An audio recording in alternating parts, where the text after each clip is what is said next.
Kids and violent crime, it's happening more and more often. Now at 7, our conversation with the district attorney about what could be behind the trend. The Durham School Board having a special session after a week of employee protests. Why the superintendent's job status is up in the air.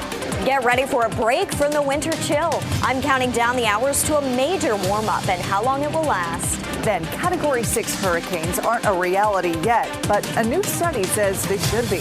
Our meteorologists weigh in as we go in depth. Raleigh police are investigating yet another murder involving a teenager, but not as a victim, as a suspect. Thanks for joining us. I'm Ashley Rowe. And I'm Dan Haggerty. 5 people have been murdered in Raleigh so far this year. Police say teenagers were responsible for 2 of them. The most recent happened on Monday. This was the scene. This was a scene here. This was Pool Road. Now a 14-year-old is accused of murder. WRAL's Matt Tallhelm talked with a district attorney and an activist about why kids continue to be involved in violent crime. We are working to learn more about that 14-year-old suspect and what led up to the shooting. The district attorney here tells me she can't comment much because of the suspect's age. She says they are reviewing the evidence in this case right now.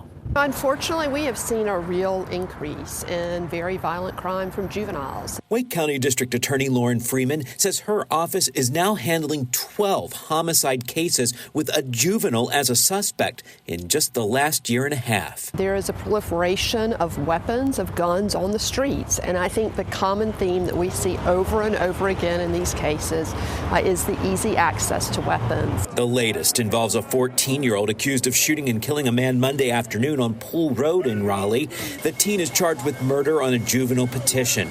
24-year-old Amari Goss died at the hospital from his wounds. The family is hurting. Diana Powell works in the Raleigh community to end the violence that's putting more kids into the justice system. It's disturbing, and we have to sound the alarm. Just the last few months create a timeline of teenagers involved in violent crimes. A month ago, a juvenile was charged in connection with this homicide on Cumberland Creek Road in Raleigh. In November, a 14-year-old was charged with murder on a juvenile petition in connection with the stabbing death of another student during this fight at Southeast Raleigh High School.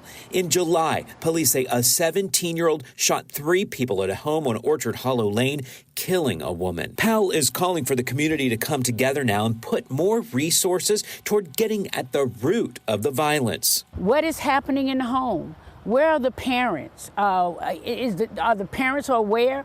Or is it that we're so focused on trying to keep a roof over our heads? Matt Tallhelm, WRAL News, Raleigh. A balloon release is scheduled for tomorrow evening to honor Amari Goss, who was killed in Monday's shooting on Pool Road. Police tell us the investigation is ongoing. So right now, the Durham Public School Board is working on what's next to resolve this pay dispute that's caused so many problems there for the past few weeks. They've been in a closed session for about the last hour. Now, the school board will be discussing what they're saying is a personnel matter. They haven't gone into too much detail. We're unsure what the results will be, of course, or if there will be anything made public tonight. Right now, there are questions, though, about the future of the superintendent's employment status. Many employees there and DPS families are frustrated with the school system with how they've been handling this pay issue for classified staff.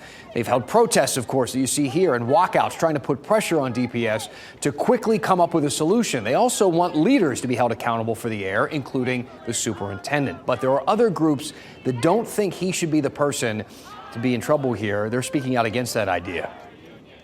Firing a superintendent who has a solid record for improving the school system does not address, nor does it fix the current problem. We are here today to ask, what is the rush? The board will also meet tomorrow again, where we expect them to discuss solutions to addressing the overall pay issue. Taking a live look now from the WRAL Tower Cam. You know, it's going to be another freezing cold night. Meteorologist Kat Campbell is in the WRAL Severe Weather Center.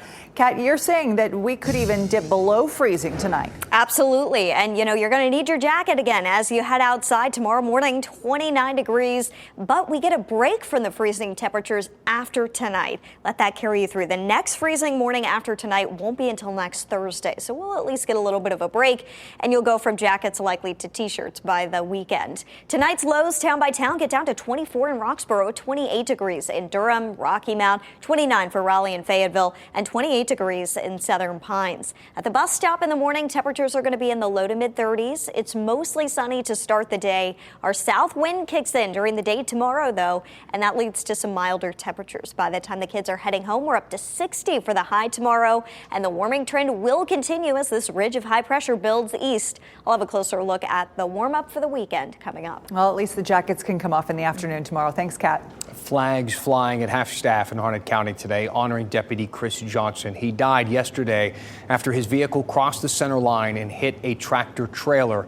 WRAL's Julian Grace heard from police who knew Deputy Johnson as a role model for students, a husband, and a father. As you walk through the halls here at the Harnett County Sheriff's Office, it becomes clear that the deputies here are mourning the loss of a colleague and a friend.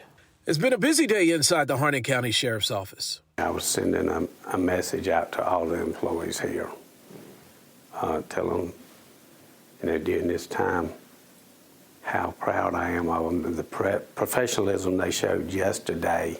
Yesterday was a devastating day for this department. This after Harnett County Deputy Chris Johnson's Dodge Charger crossed the center line, colliding with a tractor trailer near NC Highway 210. The impact caused Johnson's patrol car to spin and collide with the car behind the tractor trailer, and he would not survive. They protect us, right?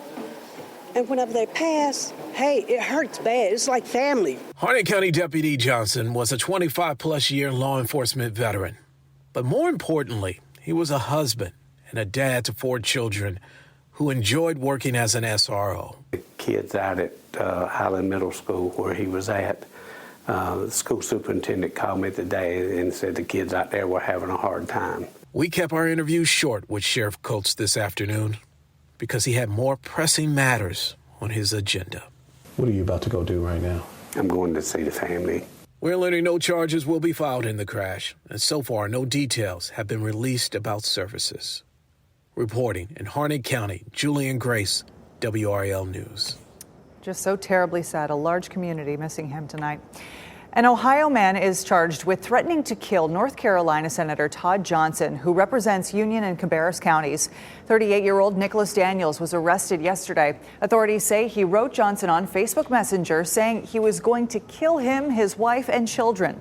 Daniels appeared in court today and denied those accusations, stating his Facebook was hacked. He remains in the Wake County Jail under a $100,000 bond. The mayor of Sharpsburg has been arrested for his third DWI since being elected in 2018. This is the photo from Mayor Robert William Jr.'s last arrest in 2023. In last night's arrest, he was also charged with resisting arrest and possession of an open container of alcohol. The mayor's first DWI charge was on the night of his election day in 2018. He was re-elected in 2021. In a statement, the town of Sharpsburg provided a list of his charges but had no further comment. A study put out this week suggests that we need to add a Category 6 to the levels that we count with hurricanes. Category 5s are already very rare, so why add this 6th? Is it necessary? Our meteorologists have a take on this. Up next, we're going in depth. Plus, a pair of companies in Cary, both wanting something to celebrate. One gets a Grammy, one gets $1.5 billion. The big news for Epic Games and a local record label.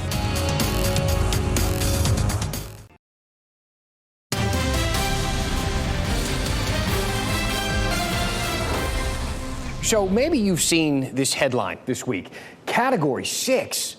Climate-boosted hurricanes push scientists to rethink classification. A study from the Proceedings of the National Academy of Sciences suggested adding a Category 6 for storms with winds over 192 miles per hour. See, right now, Category 5s are up to 157 miles per hour and more. The National Hurricane Center says a defining characteristic of a Cat 5 is, quote, most of the area will be uninhabitable for weeks or months. So what are you saying here? Are you saying a Category 6 is going to be worse than that, worse than total destruction? You might think this sounds terrifying, a whole new category of storms to worry about, but not exactly. In fact, only 5 storms in recorded history ever met this standard. And this proposed change isn't even happening anytime soon. To be honest, I think scales are something we've done in the past, and they just haven't worked as effectively as we would hope. So we're not looking at any changes to the scale at this particular time. We're instead focused on communicating the risk and hazards that come with these particular storms. So let's talk about that. In fact, one of our WRAL meteorologists is going to give their take on it in just a moment. But first, let's go a bit beyond the headline, into this study, into history, and into what meteorologists are talking about here. Let's go in depth.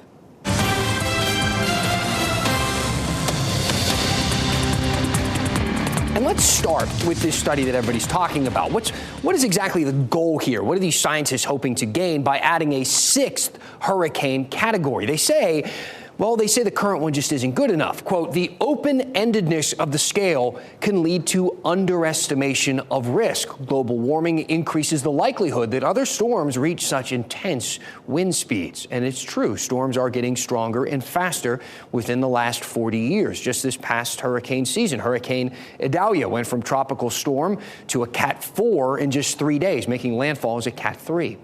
Between 1980 and 2021, 197 storms reached Category 5 wind speeds. That's a 42-year range, and half of those storms happened in just the last 17 years. 5 of those storms would have qualified for this new made-up Category 6 spot. None of them hit the United States, we should say. One did hit Mexico. In 2015, Hurricane Patricia reached 215-mile-per-hour winds out in the ocean. By the time it made landfall, in the video you're seeing here, it was at Category 4 with 150-mile-per-hour winds. But here's the deal. Wind speeds, well, they don't really tell the whole story. The scientists in the study admit as much. Of the tropical storm-related deaths in the United States, 49% were caused by storm surge, not wind. Heavy rain accounted for 27%, and wind was directly responsible for 8% of deaths. Now, despite this, these hurricane categories that we hear so much about actually only take wind into account. It wasn't always this way, though. The measure of hurricane categories, known as the Saffir-Simpson scale, started in the early 1970s. See, back then, the scale did take other factors into account, like central pressure and storm surge. That changed in 2010. You see, predicting storm surge is frankly extremely difficult. Sea level height can drastically affect this, and every coastline is different. You know, one place could get 6 feet, another could get 11, and all from the same storm. And if that doesn't sound like a big disparity, well, consider this. This is 6 feet, just about my height, and this is 11 feet. Now, if you heard 6 feet on the news and you ended up with 11, that's a pretty big deal. That's why meteorologists use a set of other tools like the SLOSH model. Yes, that is the actual name. It started in the 90s using data to predict storm surge. In 2009, storm surge watches and warnings became a thing.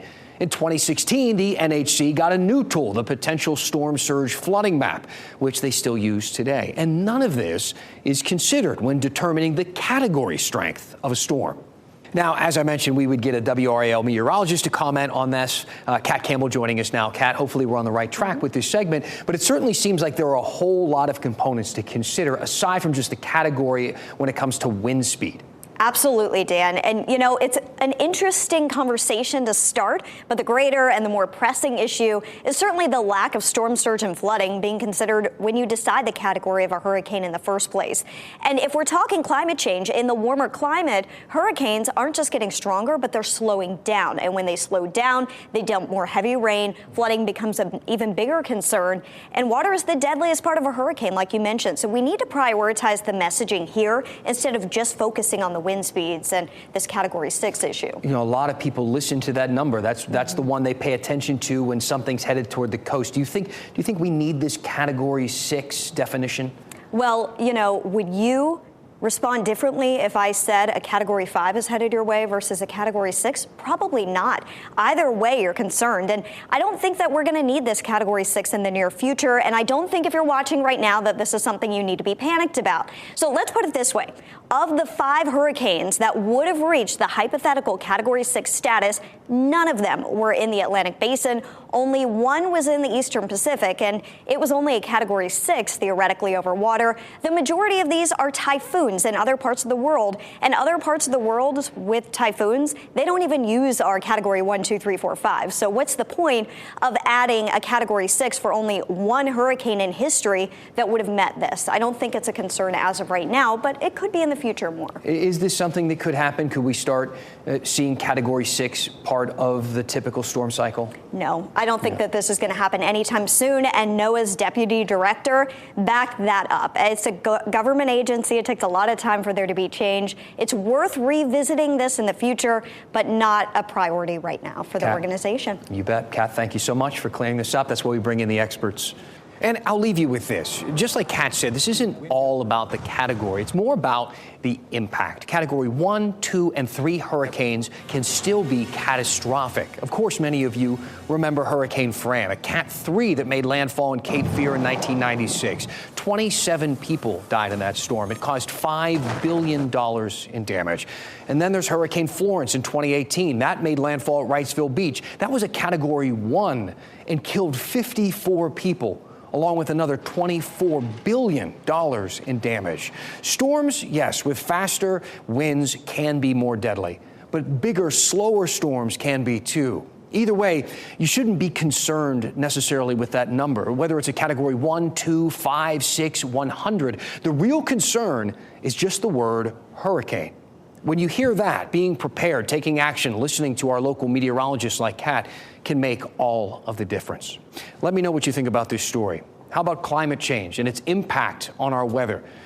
Tell us what you're thinking about some of these crazy studies you see out there nowadays when it comes to our weather and how we should be responding. Become part of the conversation. Email me at dan@WRAL.com and we'll go in depth. That is so interesting. I really found the piece about storm surge and the impact of storm surge on our communities to be fascinating. And you just look, you know, we do put, I think the average viewer puts a lot of emphasis on that 1 through 5 scale, but again, a 1 can be deadly, a 5 can be deadly. It's just part of living here in North Carolina. So much else that goes into it. Yeah, exactly. Let's get back to Kat Campbell. Kat, what do we got going on for the next few days? No hurricanes. That's the good news that I have for you. But, you know, when that time comes, next hurricane season, we're here to break down those impacts for you. That's our job, to go way more, way deeper into that Category 1, 2, 3, 4, 5 to tell you about the impacts. Outside, though, things are pretty quiet for us locally. There has been a lot of rain on the West Coast. I did want to point out the next system that's moving ashore is north of LA, in the area that saw the worst of the flooding before. Some good news there. And then our next system will arrive in the form of a cold front as we get into the weekend. But you have another day of dry weather tomorrow. A cold morning, partly cloudy skies return, and that's due to a south wind. So we begin to draw in more moisture as our high pressure moves offshore tomorrow. It has a clockwise flow around it, so our south wind begins to really ramp up as we get into Friday. Friday will be mostly cloudy, but even warmer, 60 for the high. Saturday, we're up to 72, a southwest wind around 10 to 15 miles per hour. Here's the cold front. You can see a sliver of it on screen here. It moves closer to us late Saturday. So as we get into the evening and Saturday night, there could be some showers that try to push into the area. I think the bulk of that rain is going to come after midnight and into Sunday and Monday. As for how much rain we could see, anywhere from about ½ an inch to 1.25 inches, these numbers could tick up a little bit for us in the coming days, so I encourage you to check in for updates, especially as we get in the high resolution model data. Sunday is Super Bowl Sunday. A lot of people are going to be inside anyway. In Las Vegas, they're 3 hours ahead of us. Of course, it's covered there, but a lot of tailgating happening, and pre-parties should be around 55 at kickoff, and then in Raleigh, 62 degrees for kickoff, and there could be some showers around. If you work perfectly and difficultly, to try to wedge yourself in between the bands of rain, you may be able to grill out. So check in for updates. I encourage you as that high resolution model data becomes available. In Goldsboro tonight, all is quiet. You can see it's still lit up there, looking nice. And our WRAL Weather Watcher photo is from Garner of the sunset. If you got a shot of the sunset, share those with us on WRAL.com/weatherwatchers. We are looking to share some of those on our late night news at 10 and 11 tonight. Our 7-day forecast has some more ups and downs ahead. Once we get past tonight's 29, we're going to be back in the 50s for lows over the weekend, 70s on Saturday, back in the 60s Sunday, and then toward the middle of next week is when the cooling begins. We're back down to 28 by Valentine's Day night into Thursday morning, and there's that pattern change that we have been hinting at now for weeks for cooler than normal temperatures to end the month of February. All right. I'll spare the topic about, bundling up on Wednesday night. Up next, video games and Grammys. Two Cary-based companies are having a big week, one taking home hardware, the other taking over $1 billion. Those stories after the break. An affordable housing project in Raleigh's Idlewild neighborhood is one step closer to reality. It was the first place where enslaved people in the city could own their homes. Soon, a new generation of people will get that same opportunity. The city put $700,000 into the project. The Wake County could match that. They're going to take a vote on it next month. Once complete, there will be 18 cottage-style homes, 14 to own, 4 to rent. Some big news for the Cary-based company behind the video game Fortnite. Disney is investing $1.5 billion into Epic Games. A lot of money. Disney CEO Bob Iger calls it the company's biggest bet ever in gaming. The two companies have collaborated before on games with Marvel and Star Wars characters. Now it appears they'll create even more games with even more Disney characters. A record label based in Cary took home a Grammy over the weekend. This Moment by Shakti won the award for Best Global Music Album. They're a fusion band with elements of Indian music, acoustic guitar, and jazz all wrapped into one. Their record label is Abstract Logics, which has operated in our area for decades. Congratulations. They're amazing. I like having a Grammy back here in Cary area. Thanks for making WRAL News your choice for local TV. Our next newscast is at 10 on Fox 50 and 11 on WRAL. Have a great night.